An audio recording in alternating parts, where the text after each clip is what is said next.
Analysis and Synthesis of Mechanisms ASM Project, Toe-Operated Drum Pedal by Naman Bajaj, Rohan Ghatpande, Riyaa Jadhav and Kaushal Kulkarni from TYB Tech Mechanical Engineering of College of Engineering, Pune. When it comes to playing drums, the bass drum plays a significant role in creating a rhythm and sound that both keeps time and is appealing to the audience. Throughout its history, the standard bass pedal has always been toe-operated, meaning that the pedal is struck with the distal portion of the foot and the heel is used for balance. A diagram of the pedal P3000D and its components can be seen in the figure below. Simple analysis from visually observing the pedal while someone is playing it tells one that the pedal operates by pushing the footboard down, which is simultaneously rotating the beater shaft and causes the beater to strike the drum.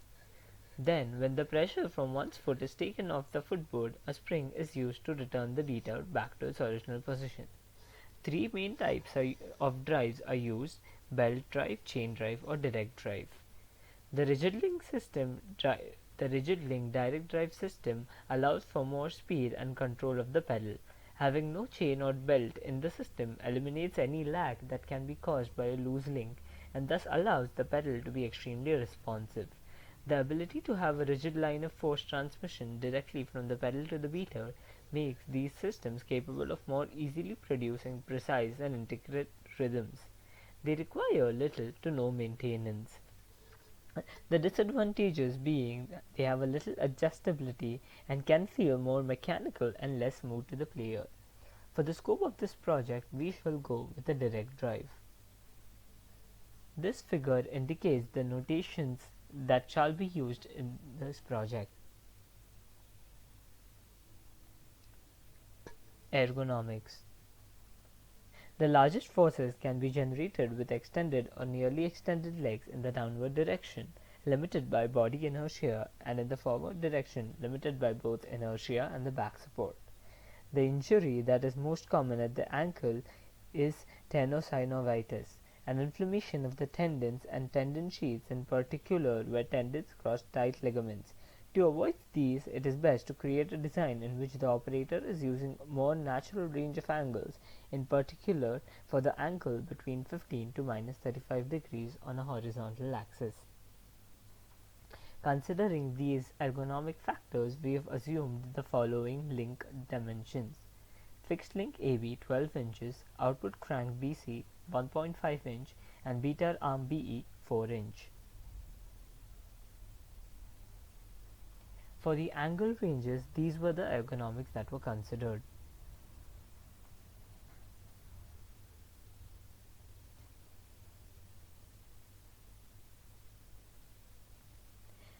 Considering all the above factors and using the data obtained for displacements observed for a time period of 0.0833 seconds, noting the various positions of the various links, we came up with the following initial assumptions for our mechanisms where theta 12 is 10 degrees and phi 12 is 70 degrees. Synthesis using the relative pole method.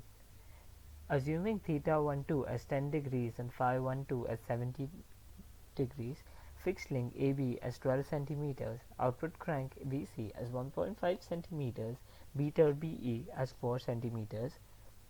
Here we've converted the inch scale to the centimeter scale, and assuming the angles after the ergonomic considerations, we obtained the length of the input crank AD as 10.4 cm and the length of the coupler CD as 4.1 cm.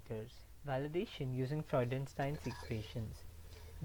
We validated the values obtained from the relative pole method and using the values obtained from Freudenstein's equations. This is the method that we chose.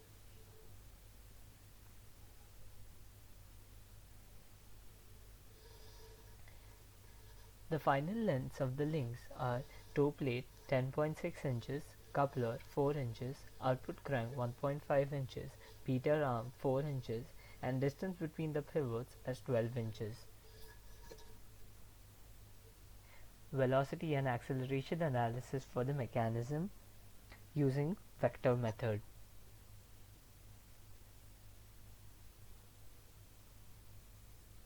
Considering omega d theta by dt, where theta is theta 12 was 10 degrees and dt was 0.0833 seconds, we got the value of omega, and from that we got the velocities. Acceleration analysis.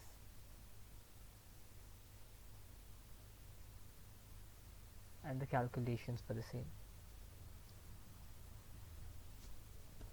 References: Heel operated bass drum pedal, a major qualifying project report submitted to the faculty of Worcester Polytechnic Institute.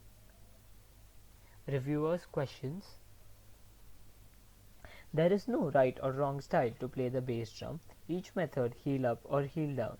There are, however, advantages and disadvantages of each style. When playing heel up, the drummer is able to generate more power and speed while exerting less stress and strain on the body.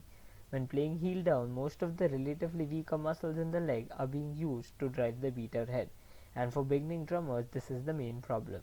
Until a drummer's leg is strengthened through time and experience, most drummers tend to play heel down. When playing heel down, the drummer is primarily using only the muscles in the shin and the ankle. The problem with using those muscles is that in order for the style to work effectively, one must have strong shins. Playing heel down allows the drummer to make controlled soft beats against the drum head. When playing heel down, most drummers position themselves farther away from the drum because it creates a more natural position of one's foot to strike the foot pedal. When playing heel up, most drummers position themselves so that their knee is positioned directly over the foot pedal, which also makes it easier to play the drum set because one is positioned closer. Heel up is the more commonly used style for experienced drummers. Yes, the same mechanism with slight modification of the motion of the output crank can be used for a toe-operated hi-hat.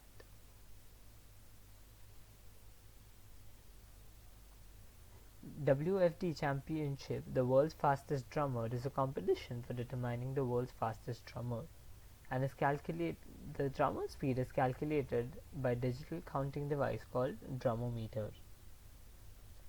The Vrook bass drum pedal design is produced by the Vrook Corporation. These are an attachments to enhance the heel toe technique for blistering kick drum speed.